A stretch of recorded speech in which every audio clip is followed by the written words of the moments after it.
give it a couple seconds. Hi, Jennifer LaHaye here with Why Dyslexia is Not a Dirty Word. So you guys are not going to believe this. I'm in National 2016 in Orlando, Florida. You're not going to guess who this is. This is William Ben Cleeve. Hi, everybody. Master of Written Expression and Morphology. So tell me a little bit about what is morphology, William? Morphology is the study of word parts, roots and affixes, and how they affect a word's meaning. And it can be really, really useful for students because you can learn one word part and it can help you access hundreds and hundreds of words that contain that word part in them. So it's a great vocabulary technique for working with students. Okay, and so can you talk a little bit about written expression and what is written expression to you, or why do you think written expression is so hard?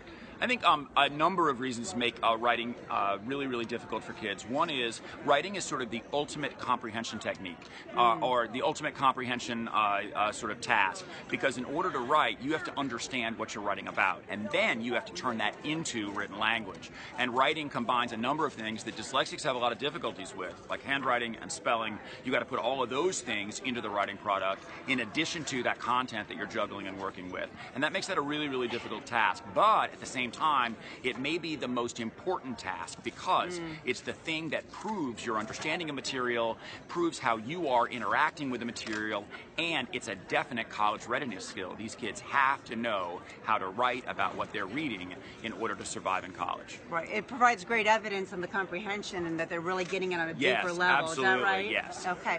So, William, can you tell me some of the hurdles that you see that teachers have or even students have in either teaching written expression or understanding it? What are some consistencies that you're seeing that you can Well, I think one of the things about writing is that kids have to bring so many different things to the table at the same time. So one of the things I suggest is that teachers pull apart individual tasks, work them in isolation until a kid is really comfortable with them, and then work them back into the writing process. So if you start with a struggler with something like a 5-paragraph essay writing prompt, that's just too many things our kids aren't good at yet that they have to juggle all at the same time. So if you could do something like work handwriting in isolation, work spelling in isolation, work idea generation in isolation, or sentence construction in isolation, and then start to marry those back into the big writing tasks, then you've got something where these kids have automatized some of the skills that were at one point overwhelming them, aren't overwhelming them anymore, and they can do the higher level writing skills, the organizing, the concept, the how am I structuring my argument, you know, those kinds of things. They can do those much more readily if we can automatize some of the lower level tasks. That's so good, because I like how he talked about just pulling out pieces and parts and just working on that mastery and comfortable, instead of giving that 5-paragraph, you know, paper and it's just too much. Yeah. It's just too absolutely. much. Do you agree that, is that still the case? Would you do that for an older student as well? Absolutely. High school, middle school? Different skills we're automatizing, but sure. I do a whole activity, for example, where I'm working with middle and high schoolers on just how to incorporate a quote into text. So when you're doing evidence, that's just one example, but if you work that skill, that's a really tough thing for kids to do. And they don't practice it enough because the only time they're practicing it is when they're writing a big essay. So if you pull it apart and really work that skill, then when they go to write the essay, which is an infrequent thing, we don't write huge essays every other day, you know. It's like a big project. Exactly. But if they work some of those skills enough, when they go to do the big task, they're not as overwhelming and they can sort of automatize that process. And correct me if I'm wrong, but we really work on like try to the mastery and the overlearning of the skill so they can easily apply it into their everyday work. Yes, mastery always makes me a little nervous because we have things like summer and weekends, and kids come back from a summer and they act like they remember nothing. But yes, we're looking for automation, real comfort with the material, and that is going to be, as you said, multiple repetitions, you know, lots of access with the material. This is not we're going to introduce it and do it once and move on. You can't do that with these kids. I'm so glad that he said that. It's not one and done. And it's repeat, and it's probably comes up again and again and again as the year goes on. And as you do it, you increase complexity and you do different examples and things, but you're still working that skill until they're really, really comfortable and they can do it fluidly. So good. This guy's so good. I wish you guys could see him live. It's fantastic. So, William, can you give us any 1 to 2 tips that teachers or, I don't know, parents or that they could use in their classroom tomorrow? Sure. One thing I would say is, and this actually comes from my mentor, Diana Hanbury King, but I would never, ever let a student write even a paragraph without generating some sort of idea list, a brainstorm, something first. And part of the reason is what I was saying earlier.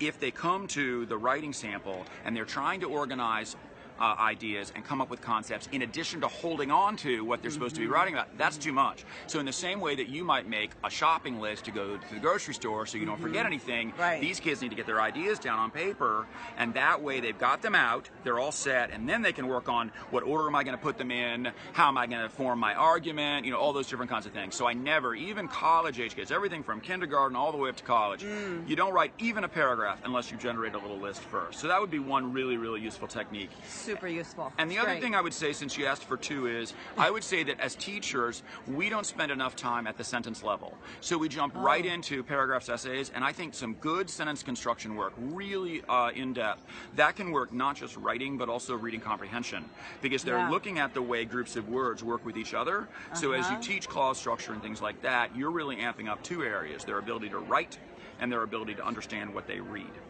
So good, you guys. It's deep. I mean, it seems so simple when you say it, but it really, when you understand how the student learns and how they comprehend, it can bring a lot and help them just grow as a student. Absolutely. William also has a website, and he's got lots of goodies. So we're going to do a little show and tell. Awesome. So he's going to take us on a little tour of his booth. All right, William, so here we go. All right. I got my selfie stick, you guys, so be patient with me. He's going to do...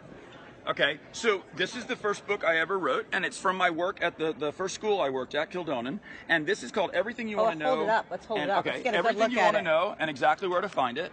And on the right-hand side are concepts for instruction, and on the left-hand side is an index of commonly used workbook pages from a lot of the books that we as teachers use with struggling students, and they allow you to find activities to support the concepts. So good. And this goes all the way from very, very basic phonics into morphology, which we were talking about earlier, roots and affixes for vocabulary destruction. It's all in there in one place.